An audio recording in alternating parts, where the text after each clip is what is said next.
அனைவருக்கும் வணக்கம். புலிப்பாணி சித்தர் துணை. இந்த பதிவில் ஏழரை சனி பற்றி தெளிவாக பார்க்க போகிறோம்.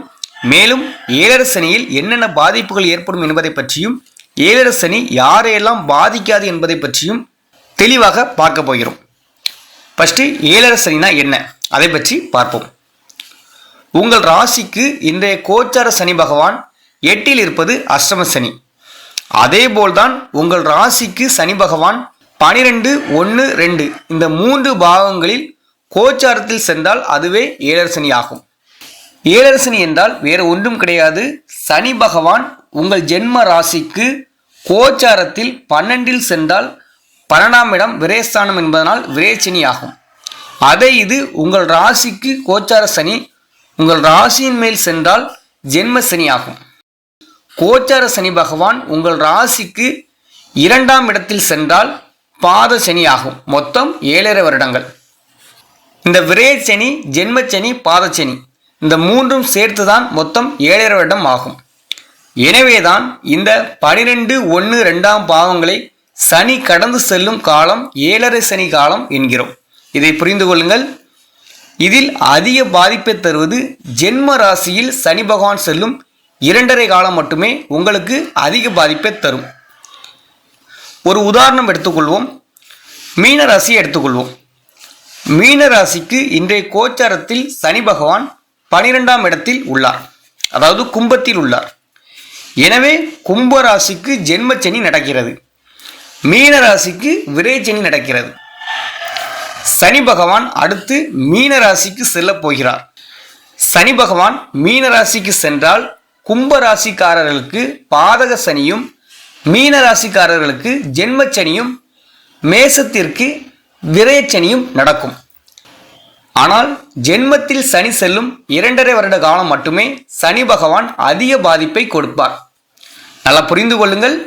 12ல் சனி செல்ல விரயச்சனி, 1ல் சனி செல்ல ஜென்மசனி, 2ல் சனி பகவான் செல்ல பாதச்சனி, மொத்தம் 7.5 வருடங்கள். அதாவது சனி பகவான் ஒரு ராசியை கடக்க 2.5 வருட காலம் எடுத்துக்கொள்ளும்.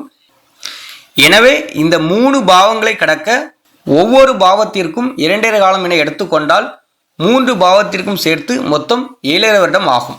இதுவே ஏழரை சனி ஆகும். சரி, இந்த ஏழரை சனியால் உண்டாகும் தீமைகள் பற்றி பார்ப்போம். சந்திரன் என்பவர் மனோகாரகன், சனி என்பவர் மந்தக்காரகன். அதாவது சனி மெதுவாக செல்லும், சந்திரன் வேகமாக செல்லும் கிரகம். சனி இருள், சந்திரன் வெளிச்சம். உங்கள் ராசி, அதாவது சந்திரன் என்னும் வேகமாக செல்லும் கிரகம் மீது சனி என்னும் மந்த கிரகம் செல்லும் பொழுது மனதளவில் குழப்பம் ஏற்படுகிறது. மனக்குழப்பம் இருந்தால் அங்கே மற்ற வேலைகளை ஒழுங்காக செய்ய முடியாது. இந்த ஏழரை சனி காலத்தில் நாம் எடுக்கும் முயற்சிகள் மேக்சிமம் தோல்வியை தான் தழுவுகிறது. நாம் எடுக்கும் முடிவுகள் சில சமயங்களில் நமக்கே ஆபத்தாக கூட முடியும். அடுத்து சில நபர்களுக்கு இந்த ஏழரை சனி நடைபெறும் காலங்களில் நெருங்கிய நண்பருடன் பகையாக கூட வாய்ப்புள்ளது.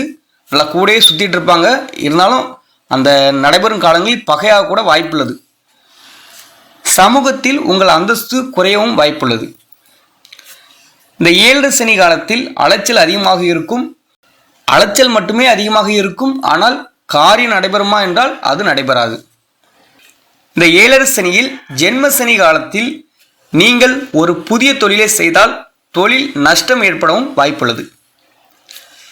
எந்த முயற்சி எடுத்தாலும் தோல்வி, தொடர் நஷ்டம், வீண் பிரச்சனை, வம்பு போன்றவைகளால் இந்த ஜென்மச்சனி நம்ம மைண்டையே குழப்பிவிடும்.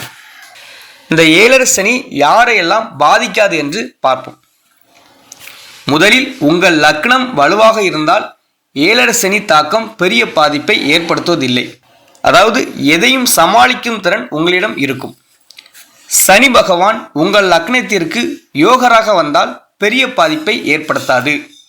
3வது பாயிண்ட், இதுதான் ரொம்ப முக்கியமானது. உங்களுக்கு இப்போ நல்ல யோக தசை நடந்தாலும் இந்த ஏழரை சனி பாதிப்புகள் பெரிதளவு இருக்காது. இந்த 1, 5, 9 என்று சொல்லக்கூடிய யோகரின் திசை நடக்க ஏழரை சனி பெரிதளவு பாதிப்பை ஏற்படுத்தாது. அதன் பிறகு 12ஆம் இடம், அதுக்கிற உங்களோட ராசி மற்றும் 2ஆம் இடத்தில் இயற்கை சுப கிரகங்களான குரு சுக்கிரன் இருந்தாலும் தொடர்பு கொண்டாலும் ஏழரை சனி பாதிப்புகள் பெரிய அளவில் இருக்காது. இந்த எடுத்துக்காட்டு பாருங்க, இந்த திரையில் தெரியுது பாருங்க. பாருங்க, 12இல் சுக்கிரன் உள்ளார், உங்கள் ராசியில் குரு உள்ளார், 2ஆம் இடத்தில் புதன் உள்ளார்.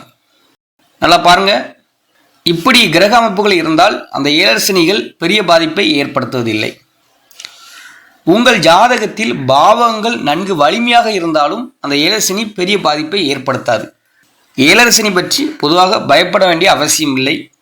அருகில் உள்ள விநாயகர் கோயிலுக்கு செல்லலாம்.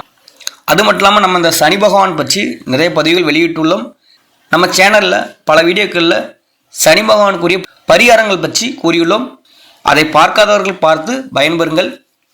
எனவே இந்த பதிவில் ஏழரை சனி பற்றியும் ஏழரை சனியால் ஏற்படும் தீமைகள் பற்றியும் இந்த ஏழரை சனி யாரையெல்லாம் பாதிக்காது என்பதை பற்றியும் ஆல்ரெடி உங்களுக்கு சொல்லியாச்சு.